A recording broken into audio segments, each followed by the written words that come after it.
Halo, Assalamualaikum warahmatullahi wabarakatuh. Kita udah nggak ketemu berapa bulan ya? Udah ada mau 6 bulan kayaknya ya.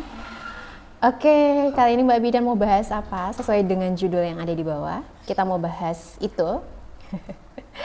Oke, next.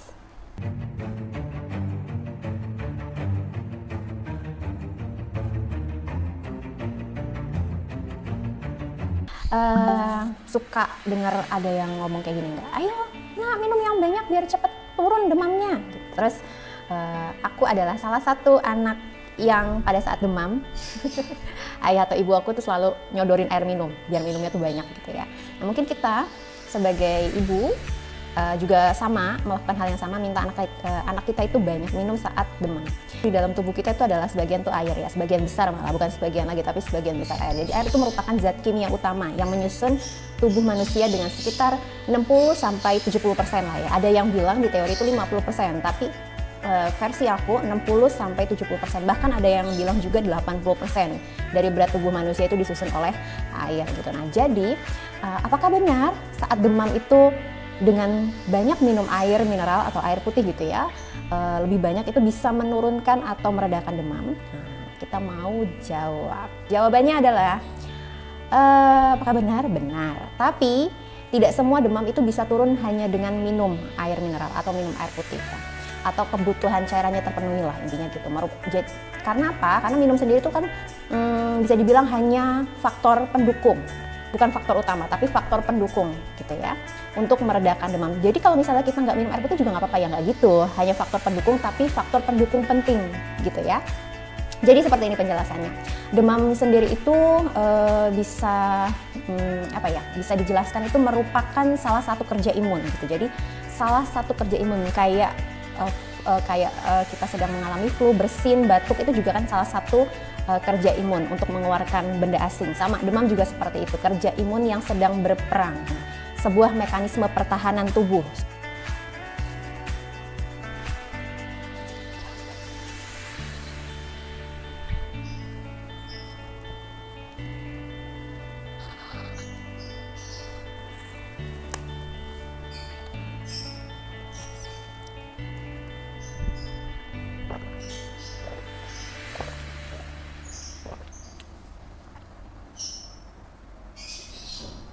Oke, jadi kita lanjut ya. Jadi saat ada kuman atau agen asing yang dapat menyebabkan penyakit itu masuk ke dalam tubuh, nah mereka ini akan terdeteksi oleh otak kita.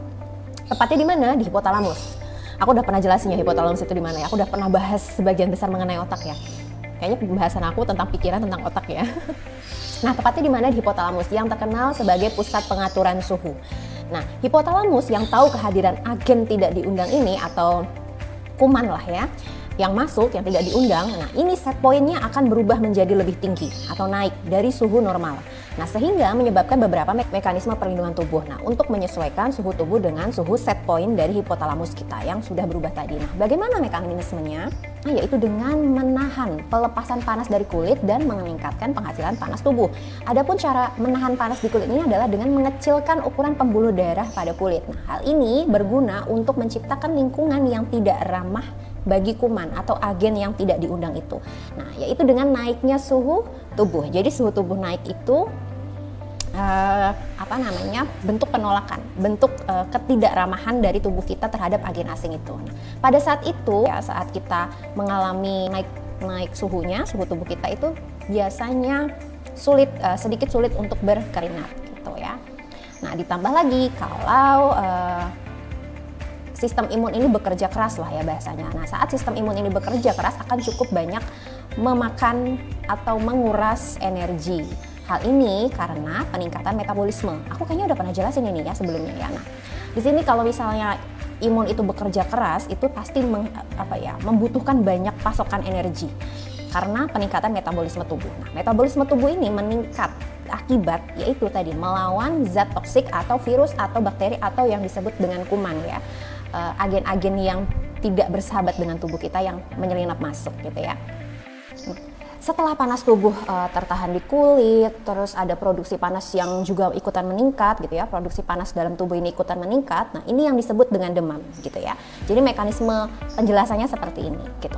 Lalu kalau misalnya cadangan ikut diambil gitu ya, diambil alih untuk dijadikan energi, ini panas tubuh juga akan meningkat. Nah, ini yang kita sebut dengan menggigil.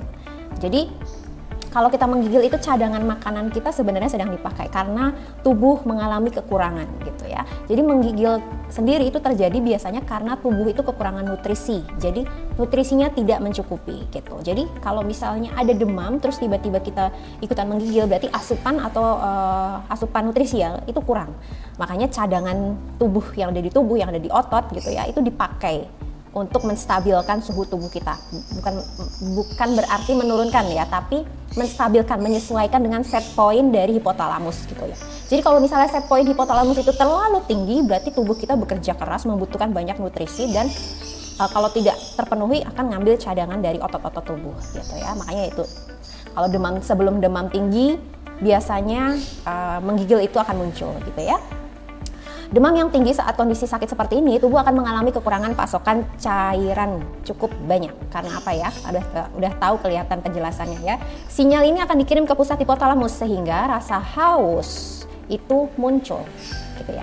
Saat tenaga kesehatan atau orang tua meminta banyak minum dalam kondisi ini, walaupun terkadang kita tuh nggak ngerasa haus ya, cuman kita bahasanya dipaksa untuk banyak minum atau banyak asupan cairan.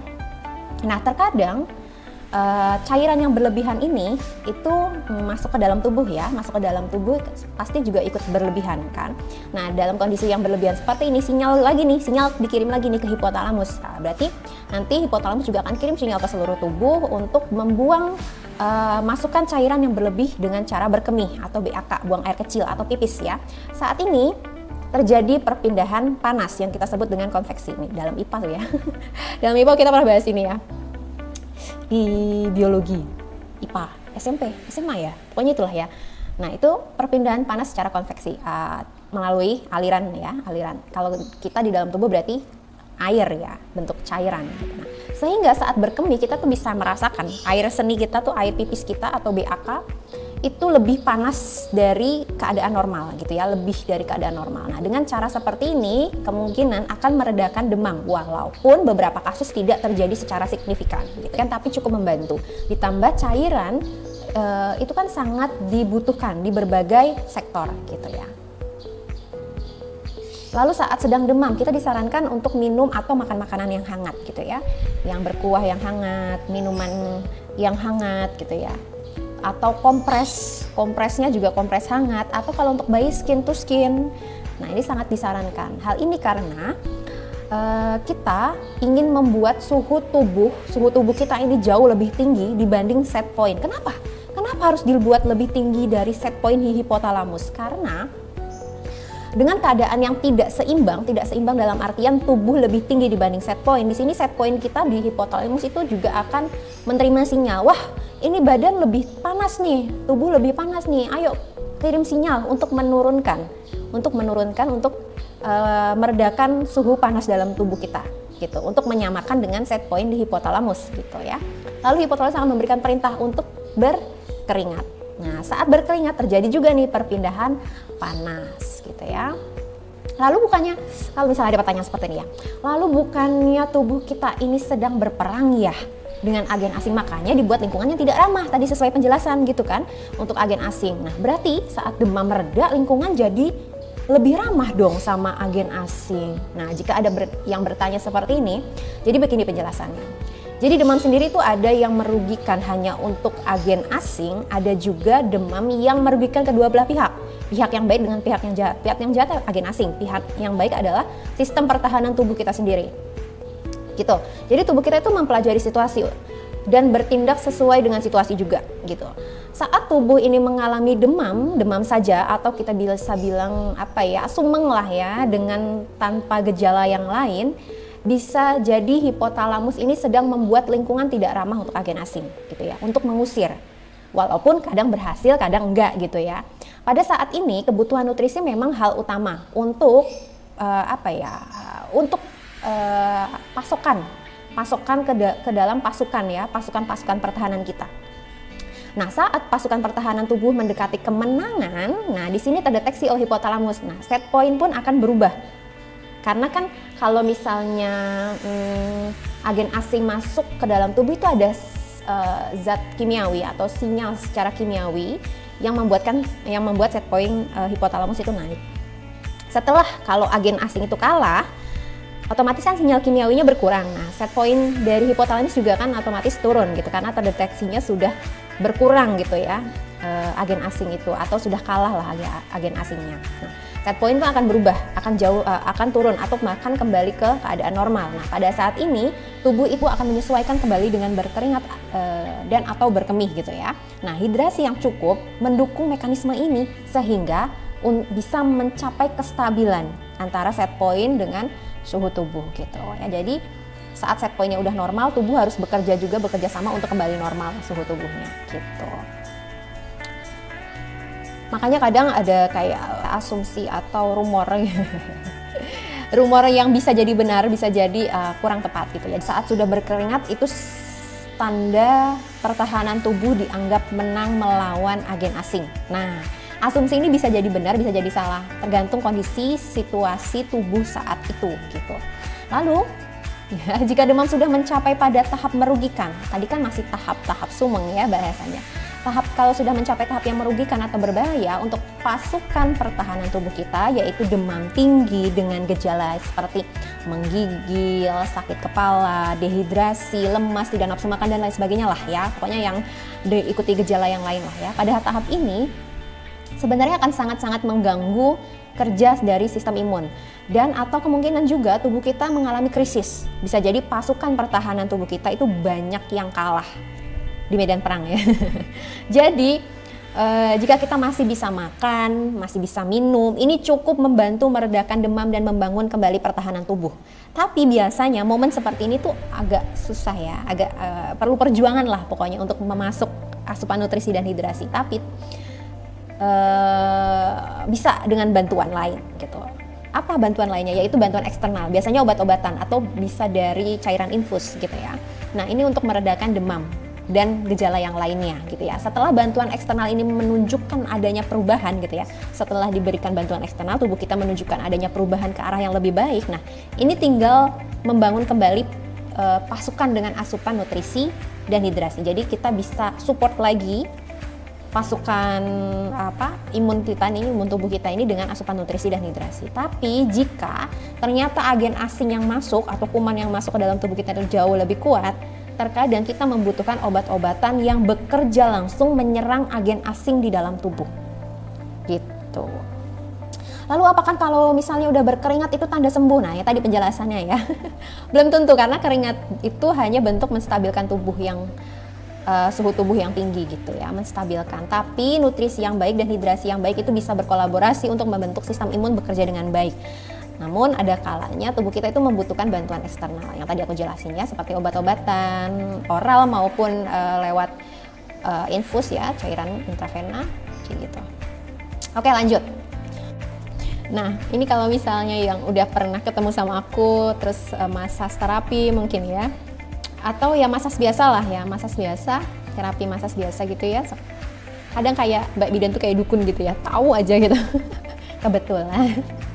Seperti bisa tahu gitu kalau misalnya bunda atau anak bunda itu kekurangan cairan. Nah, padahal tanda dan gejala ini sebenarnya agak rancu, tapi pas dikorek ternyata iya Bu Bit, iya ternyata aku memang kurang minum, anakku memang kurang minum kayak gitu ya. Sebenarnya semua orang tuh bisa melakukan itu gitu ya. Tapi memang ada effortnya gitu, ada usahanya. Nah, sebenarnya sangkut paut demam dengan cairan itu cukup erat gitu ya, tidak harus tunggu terinfeksi dulu baru demam gitu ya. Demam juga nggak hanya muncul karena terinfeksi gitu ya. Saat ayah dan bunda atau bayi atau anak-anak atau kita semua kekurangan cairan tanpa harus menunggu tanda dehidrasi sekalipun atau belum mencapai tahap dehidrasi, tubuh kita tuh sebenarnya sudah memberikan informasi bahwa kita sudah mulai kekurangan cairan gitu. Nah, informasi ini sebenarnya kita bisa ketahui sendiri sebenarnya. Tergantung pengetahuan, tergantung sejauh apa kita kenal dengan tubuh kita, peduli pada diri sendiri dan orang lain gitu, dan kebiasaan melihat dan meraba atau menyentuh ya bagian tubuh yang mungkin kita bisa kenali gitulah ya. Itu kita bisa mempelajari itu semua. Nah, informasi ini sebenarnya sangat-sangat bisa gitu ya. Jadi kalau misalnya memang itu memang harus rutin dilakukan, jadi bisa tahu benar apa enggak gitu ya, sesuai dengan teori atau enggak gitu. Jadi buat pembuktian sekalian gitu.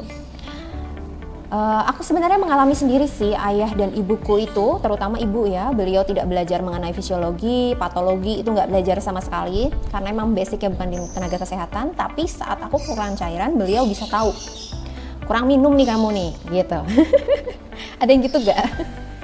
Mungkin karena dari pemantauan ya, bisa dari pemantauan, tapi hebatnya dari perabaan juga bisa gitu ya. Kalau di kita tuh bilangnya adalah palpasi gitu ya, itu juga beliau bisa tahu gitu. Karena memang mungkin pemantauan ya, lebih sering memantau, jadi bisa tahu ini nih gara-gara ini nih, gara-gara ini gitu ya. Nah sebelum masuk dunia kesehatan aku pun tanya-tanya, emang iya bener gitu ya, tanda tanya gede banget tuh.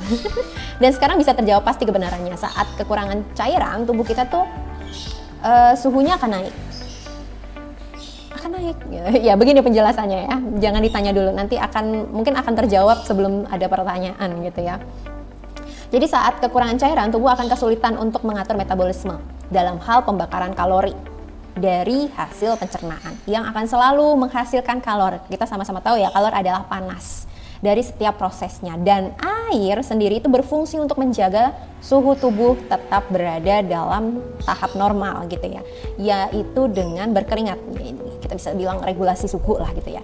Nah saat proses berkeringat ini tidak terjadi, hal ini akan membuat panas terperangkap di dalam tubuh sehingga membuat suhu tubuh naik gitu. Nah selain itu, kekurangan cairan akan mengganggu transport zat melewati membran. Ini kita belajar waktu SMA kalau nggak salah ya. Jadi transport zat melewati membran sel tubuh gitu loh. Terus kesulitan menjaga homeostasis sel dan kesulitan menjaga sirkulasi darah dalam tubuh. Itu pasti sangat berpengaruh besar. Ya, semuanya akan bermasalah. Oke, dan sinyal kenaikan suhu tubuh ini datangnya itu nggak langsung set gitu ya. Pasti bertahap gitu. Mungkin kita yang kurang peka, jadinya ngerasanya aduh kok aku tiba-tiba demam, padahal sebenarnya tubuhnya udah kasih sinyal. Kita kebanyakan dimanjakan dengan teknologi, jadi kita tidak bisa memahami tubuh kita sendiri gitu ya. Bahkan kalau perubahan lingkungan eksternal sendiri ada perubahan nih, tubuh kita sebenarnya udah kasih sinyal. Cuman kadang kita nggak peka gitu ya. Sama ini pun sama, jadi setiap ada kenaikan sinyal kenaikan suhu tubuh itu datangnya tuh nggak langsung tinggi gitu ya. Demam tuh nggak langsung tinggi, pasti ada kenaikannya bertahap atau ada sinyal lain lah gitu. Nah saat makanan yang kita makan ini misalnya ya nggak ada kandungan air, kering-kering lah, makanan kering-kering, buah kurang gitu kan, terus minum juga kurang. Nah tubuh kita ini tetap melakukan kerjanya dengan proses metabolisme dengan sedikit cairan yang tadi yang kurang tersedia lah pokoknya. Nah tapi tubuh kita itu menggunakan cadangan di dalam tubuh. Emang manusia punya cadangan? Bisa. Kalau misalnya kita kurang minum nih, pup kita yang tadinya lembek itu harusnya karena kita kurangan minum, airnya akan diserap lagi gitu ya. Sampai kadang kalau misalnya kita kurang cairan, makanya pup kita tuh keras. Sebenarnya kalau misalnya kita cairannya cukup, cairan di dalam pup itu nggak akan diambil lagi sama tubuh, tapi ya udah biarin aja terbuang gitu ya. Nah kerja keras ini menghasilkan suhu tubuh ikut naik. Bisa dibilang belum masuk ke kategori demam, tapi suhu tubuh naik gitu ya. Organ ekstremitas nih yang paling ujung, kayak organ ekstremitas, kok jadi lupa tiba-tiba. Kaki, tangan, nah itu adalah organ tubuh yang mulai terasa tanda gejala kalau kita nih kekurangan cairan. Nah karena dari seluruh tubuh kita, bagian yang sedikit memiliki pori-pori itu tangan dan kaki, terutama pada bagian telapak tangan dan telapak kaki itu sedikit pori-porinya ya. Tapi kok tetap berkeringat kok, Nggak, itu bukan di pori-pori, tapi ada kelenjar keringat memang, tapi pori-porinya sedikit gitu ya. Seluruh organ tubuh itu mengalami kenaikan suhu, tapi bukan berarti demam ya, hanya kenaikan suhu karena tadi ada tanda kekurangan cairan. Nah tapi organ tubuh yang lain itu belum terdeteksi karena apa? Tadi ada pori-pori. Nah berbeda dengan bagian telapak tangan dan telapak kaki yang sudah terdeteksi gitu. Jadi lebih terasa hangat tangan dan kaki itu. Hal ini dikarenakan pori-pori tadi ya jumlahnya tuh berbeda, ditambah lagi tangan dan kaki merupakan organ dengan jaringan perifer. Nah pori-pori pada tubuh kita itu berfungsi menjaga kelembapan, menjaga suhu tubuh tetap stabil. Sedikitnya pori-pori pada telapak tangan dan kaki ini membuat pengaturan suhu di daerah tersebut tidak secepat dengan bagian tubuh yang lain atau bagian kulit yang lain gitu ya. Nah, sehingga saat terjadi penurunan suhu atau kenaikan suhu tubuh, telapak tangan dan telapak kaki menjadi tempat yang mudah terasa gitu.